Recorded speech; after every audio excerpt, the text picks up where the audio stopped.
We'll start with the Orange Bowl. Can I jump in before we get started? Sure.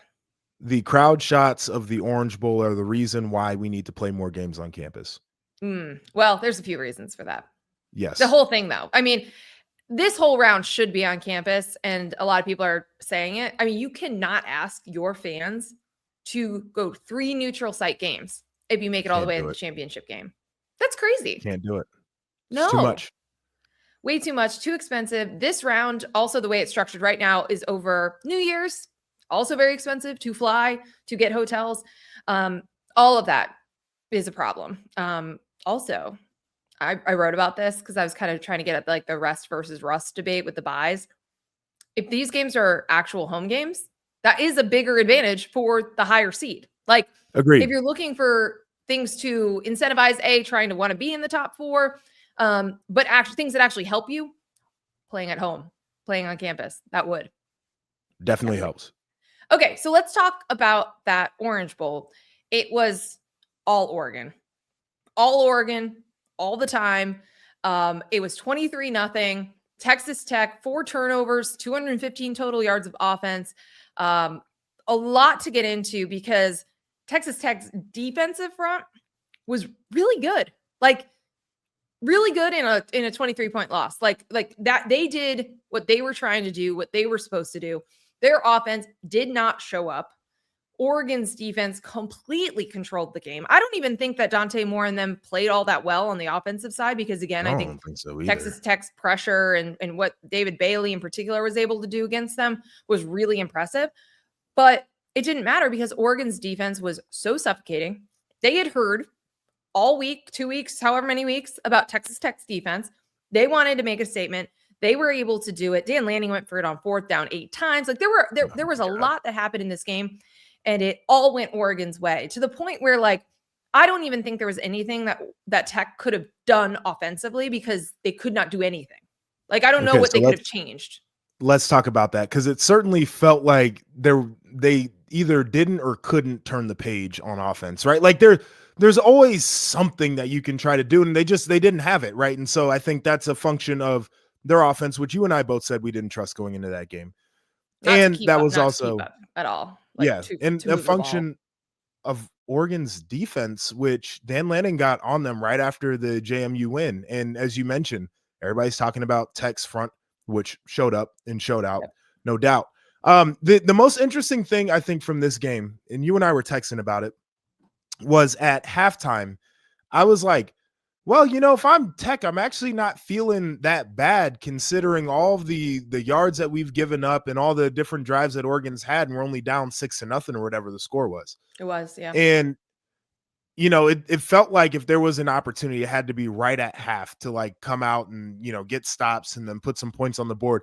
It just never happened for them. Oregon is the way they play, the way Dan Lanning calls games is exactly the way that I would be if I was a college coach. Talk about it all the time. I'm going for every 4th down. I don't give a damn. I'm calling the fake punt. I really don't care. Possessing the ball, great. It was so good. It was so good. But possessing the ball is the most important thing in the sport. And Dan Lanning understands that, maybe to a bit of recklessness at times, but I'm okay with that because his team is okay with that. And they typically respond to that kind of stuff. But yeah, I mean, for Tech, like, it's too bad their defense played as well as they did up front because that offense just couldn't do anything once they got the ball back. Yep.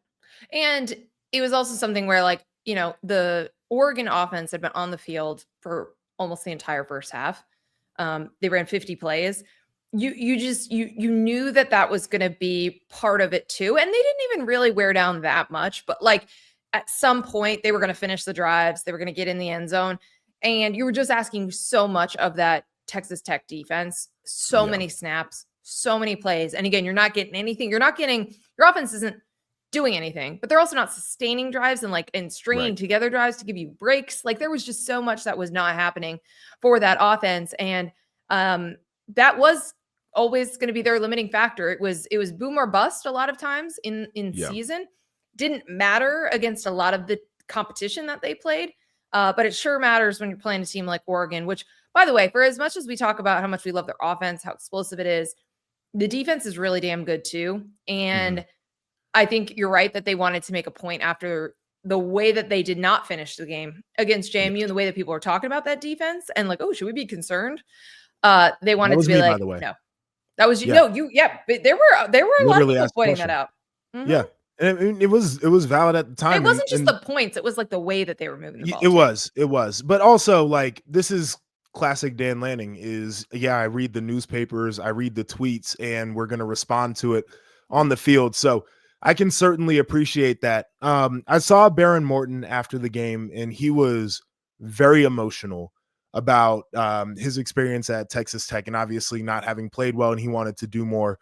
There are two things off of that is number one, I can appreciate for all of the money that they spent going out and getting a bunch of different players that they rode with him. Mhm. Because he's a guy who's like, I've been a Tech fan my whole life, the whole deal. But number two, it certainly does feel like there was meat left on the bone if they had a quarterback who was getting up and down the field a little bit better. And Yep. that's the thing that kind of stinks about it is there's a loyalty to guys who have been there and you're trying to build this thing out the right way. But in the biggest situation, like oftentimes the guy who gets the ball the most in the game has got to be on. It's also kind of just the beginning. Like does it feel at all? I mean, obviously it sucks to lose this way. Sucks to get blown out in these types of games, be shut out in these types of games. Um, but to me, again, when you look at the other teams in the field, okay? So we talked about Miami and how they built it like inside out. Tech did the right thing. Like Yes, they all did. of what they did and where they put their money, it worked. And they're not going to stop doing that. They already re-upped all of their coordinators and their GM and their head coach. They're going to continue to do that. They just need more around that and on the offensive side.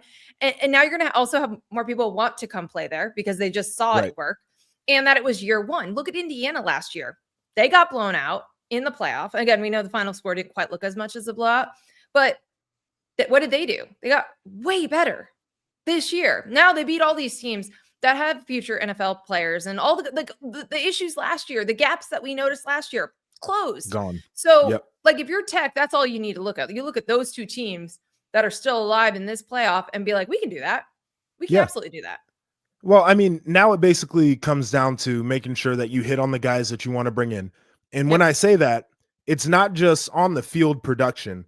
You got to have the right guys in the locker room too. Like I think part of the thing from listening to Joey McGuire talk about this team, I think he really liked the guys that were in there as people.